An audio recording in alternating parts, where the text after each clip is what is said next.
आकाश on ट्रॅव्हलमध्ये स्वागत आहे तुमचं। आणि आज आपण एक असं खंडोबा मंदिर बघण्यासाठी चाललेलो आहे ज्याचा इतिहास खूप प्राचीन आहे आणि खूप रंजक आख्यायिका आहे या खंडोबा मंदिराची। आणि या मंदिराला प्रतिजेजुरी असंही म्हटलं जातं।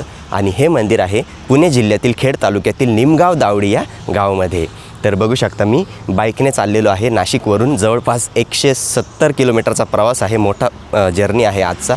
आणि तिथे गेल्यानंतर मी तुम्हाला ते मंदिर दाखवणार आहे, तसंच त्या मंदिराचा इतिहास आणि जी आख्यायिका आहे ती सुद्धा सांगणार आहे। तसंच तुम्ही त्या मंदिरापर्यंत कसं पोहोचू शकता ही सुद्धा माहिती मी तुम्हाला देणार आहे। ते एक पेशवेकालीन मंदिर आहे, म्हणजे तसं मंदिर तर खूप प्राचीन आहे, पण पेशवे काळामध्ये त्याचा जीर्णोद्धार झालेला आहे। तर तिथला परिसर वगैरे खूप जबरदस्त आहे आणि ड्रोनसुद्धा घेतलेला आहे सोबत। तुम्हाला ड्रोनने सुद्धा ते शॉट्स मी दाखवणार आहे। तर चला आता लवकरच पोहोचूया निमगाव दावडी या गावामध्ये आणि पुढची माहिती तिथेच जाणून घेऊ। खंडोबाचं हे प्राचीन देवस्थान पुणे जिल्ह्यातील खेड तालुक्यातील निमगाव इथे भीमा नदीच्या काठी वसलेलं आहे। पुण्यातून हे मंदिर सुमारे 40 किलोमीटरच्या अंतरावर आहे। पुणे नाशिक महामार्गावरून राजगुरुनगर मार्गे निमगावला सहज पोहोचता येतं। स्वतःच्या वाहनाने जाणे सर्वात सोयीचे ठरते। तसेच पुणे ते राजगुरुनगर आणि राजगुरुनगर इथून थेट निमगावला एसटी बसची सुविधा देखील उपलब्ध आहे। राजगुरुनगरवरून हे ठिकाण फक्त 9 किलोमीटर लांब असल्याने तुम्ही प्रायव्हेट टॅक्सी किंवा रिक्षाने देखील सहजपणे जाऊ शकतात। तर फायनली मंडळी आपण येऊन पोहोचलेलो आहोत निमगावमध्ये। जसं आपण निमगावकडे येतो, हे बघा आपल्याला आल्याच इथे कमान लागते आणि इथूनच पुढे वस्ती आहे पायथ्याशी आणि वरती चढून आपल्याला जायचं आहे मंदिराकडे। मंदिराच्या पायथ्याशीच मी उभा आहे आणि इथे बाईकसुद्धा आपण पार्क केलेली आहे आणि शांत वातावरण आहे। मला वाटलं होतं खूप गर्दी असेल, पण जसं की मी तुम्हाला सांगितलं की इथे जास्त गर्दी येत नाही, पण परिसर मस्त आहे आणि गाव पण छान आहे। तर मंडळी बघा इथे भैरवनाथाचं छोटंसं मंदिर आहे। तर सगळ्यात आधी आपण इथे दर्शन घेऊ आणि मग आपण वरती जाऊ।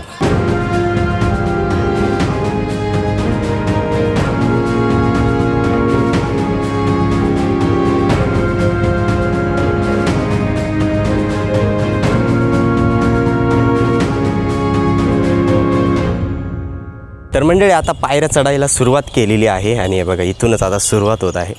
तर काय एवढा वेळ लागणार नाही, मोजून 5 ते 10 मिनटं लागणार आहे। तसं तुमच्या चालण्याच्या कॅपॅसिटीवर आहे आणि मस्त वाटत आहे, म्हणजे इतकं काही ऊन पण नाही। म्हणजे आता सध्या उन्हाळ्याचे दिवस आहे आणि पावसाळ्याला आता सुरुवात होणार आहे, पण असं ढगाळ वातावरण आहे त्यामुळे जास्त ऊन पण नाही आहे। आणि बघा या दगडी पायऱ्या आहेत, पूर्वेकडचं प्रवेशद्वार आहे तिकडनं सुद्धा पायऱ्या आहेत। तसंच मंदिराच्या मागे आपण थेट गाडीसुद्धा घेऊन जाऊ शकतो, पण आता एवढं लांब आलो आहे आणि खंडेराव महाराजांचं दर्शन घ्यायचं आहे तर पायऱ्या तर आपण चढूच शकतो। तर इथे वरती आल्यानंतर सुद्धा पूजेचं सामान वगैरे त्याचे दुकानं आहेत। हे बघा तुम्ही गाडी घेऊन थेट इथपर्यंत पण येऊ शकता, पण आपल्याला पायऱ्या चढायच्या होत्या म्हणून आपण इथे आलो। जसं आपण वरती चढून येतो तर हे बघा इथे सुद्धा तुम्हाला पूजेचे सामान घेण्याचे दुकानं दिसतील। तसंच प्रसाद वगैरे तुम्ही इथून घेऊ शकतात। देवाला उधळण्यासाठी भंडारासुद्धा इथे मिळतो। इथेच मागे आहे मंदिराचं मुख्य प्रवेशद्वार आणि हे बघा तिथून आतमध्ये गेल्यानंतर आपण पोहोचतो मंदिराजवळ। आणि हे बघा इथेच चप्पल बूट आपण काढू शकतो।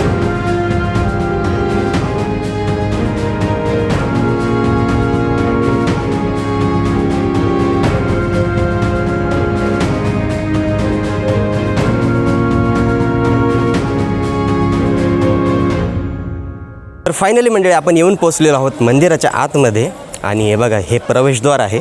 इथून आपण आतमध्ये आलो आणि जसं आपण आतमध्ये येतो तर हे बघा सुरुवातीला आपल्याला इथे दिसतात दीपमाळा, खूप भल्या मोठ्या दीपमाळा आहेत। हे बघा इथे एक आहे आणि या बाजूला सुद्धा एक आहे। बघा इथे एक नंदी मंडप आहे आणि त्यामध्ये नंदीची सुंदर अशी मूर्ती आहे। आणि हे बघा इकडे मुख्य मंदिर आहे। या मंदिराला 4ही बाजूंनी तटबंदी आहे आणि त्या तटबंदीमध्ये सभामंडप आहे। तर तिथे भरपूर पूजापाठ वगैरे चालतात, विधी चालतात। भरपूर जण इथे तळी भरण्यासाठी सुद्धा येतात। जय मल्हार, मी योगेश पोपट गुरव, श्री क्षेत्र निमगाव खंडोबा देवस्थानचे पुजारी। हे ठिकाण 12 मल्हारपैकी एक ठिकाण आहे। जसे अष्टविनायक आहे, 52 शक्तिपीठ, 12 ज्योतिर्लिंग, तसे 12 मल्हारपैकी एक ठिकाण खंडोबाचे। 7 खंडोबाची ठिकाणं महाराष्ट्रामध्ये 5 कर्नाटकमध्ये। तर या ठिकाणी देव ज्यावेळेस जेजुरीवरून चंदनापुरीला चालले होते बानुबाईला आणायला, त्यावेळेस देव इथं ह्या जंगलामध्ये विसाव्याकरता बसले होते। आणि ज्यावेळेस विसाव्याकरता बसले, मुरुळीने बानुबाईचं रूप घेतलं आणि बानुबाईचं रूप घेऊन या ठिकाणी आले खंडोबापाशी। त्यावेळेस खंडोबाने त्यांच्या दिव्य दृष्टीने तिला ओळखलं की ही मुरुळी आहे। मग तिला शाप दिला, ती इथं पायऱ्यांवरती शिळा झालेली आहे मुरुळीची, ह्या गावामध्ये तमाशा चालत नाही, तुमचा ऑर्केस्ट्रा चालत नाही, बाई नाचलेली गावामध्ये चालत नाही. ह्या गावाला मुरळी वर्ज्य आहे. आणि मग इथून देव चंदनापुरीला गेले.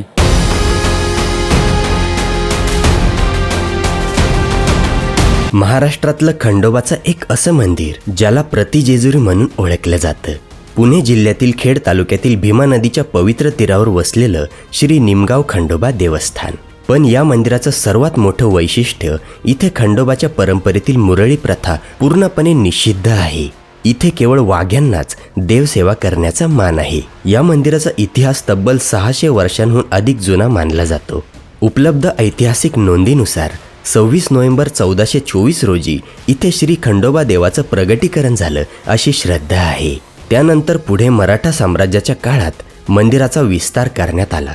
पण नंतर औरंगजेबच्या आक्रमणानं मंदिराचा मंडप, नंदी आणि कळसाचं मोठं नुकसान झालं होतं. पण गर्भगृहाला कोणतीही हानी पोहोचली नव्हती. पुढे पेशवे काळात या मंदिराचा पुन्हा जीर्णोद्धार करण्यात आला.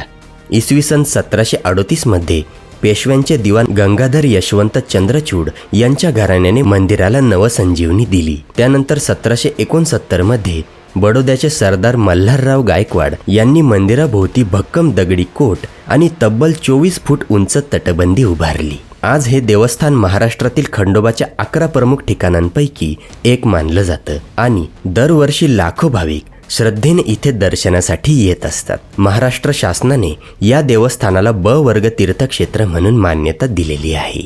या मंदिरामागे एक अतिशय रंजक आख्यायिका सांगितली जाते. लोककथेनुसार एकदा भगवान खंडोबा शांततेच्या शोधात जेजुरीगड सोडून निघाले. त्यांच्यासोबत त्यांचे प्रधान हेगडी देखील होते. भीमा नदीचा निसर्गरम्य परिसर आणि येथील शांत वातावरण पाहून खंडोबांनी निमगावमध्येच वास्तव्य करण्याचा निर्णय घेतला. काही दिवसांनी त्यांना पत्नी बाणाबाईची आठवण झाली आणि तिला घेऊन येण्याची आज्ञा त्यांनी प्रधान हेगडींना दिली. मात्र बाणाबाईला आणण्याऐवजी हेगडींनी एका मुरळीला बाणाबाईचा वेश परिधान करून खंडोबांसमोर उभं केलं. पण हा फसवणुकीचा प्रकार लपून राहिला नाही. सत्य समजताच भगवान खंडोबा अत्यंत संतप्त झाले.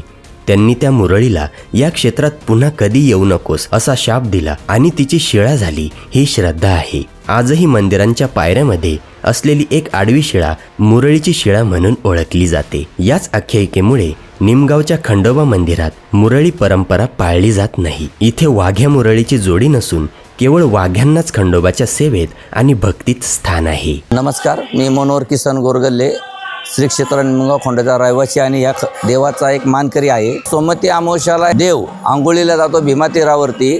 भीमाशंकरवरून उगम पावलेली जी आहे या ठिकाणी भीमा नदी आलेली असून त्या ठिकाणी दक्षिण वाहिनी तीरावरती या देवाचा अभिषेक आणि त्या ठिकाणी आंघोळ केली जाते आणि मग वाजत गाजत या ठिकाणी मंदिरावरती आणलं जातं. त्याचप्रमाणे माघ पौर्णिमेला खूप मोठ्या प्रमाणामध्ये देवाच्या ठिकाणी लग्न उत्सव असतो. तर भाविक सर्व ठिकाणचे या ठिकाणी येतात की अख्ख्या महाराष्ट्रामधून हा आनंदोत्सव पाहण्यासाठी. तर हे बघा, इथून अशी लाईन लावावी लागते आणि असं वर चढून मग आपल्याला इथे असं आतमध्ये जायचं आहे.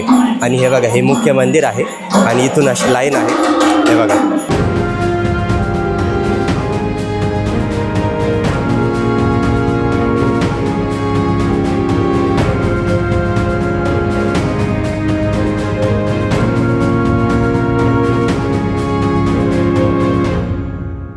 तर मंडळी लाईनमध्ये लागलेलो आहे आणि आज रविवार असल्यामुळे खूप गर्दी आहे. बघू शकता मोठी लाईन आहे.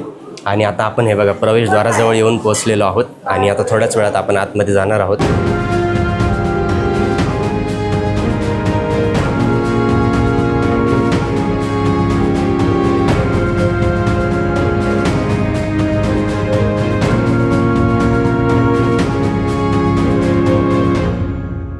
तर मंडळी बघू शकता आतमध्ये आलेलो आहे आणि हा आहे मंदिराचा सभामंडप आणि तिकडे आहे गाभारा. आणि बघू शकता अशी लाईन आहे आणि अशी लाईन लावून आपल्याला आतमध्ये जावं लागतं. आणि हे बघा वरचा हा घुमट बघू शकता तुम्ही.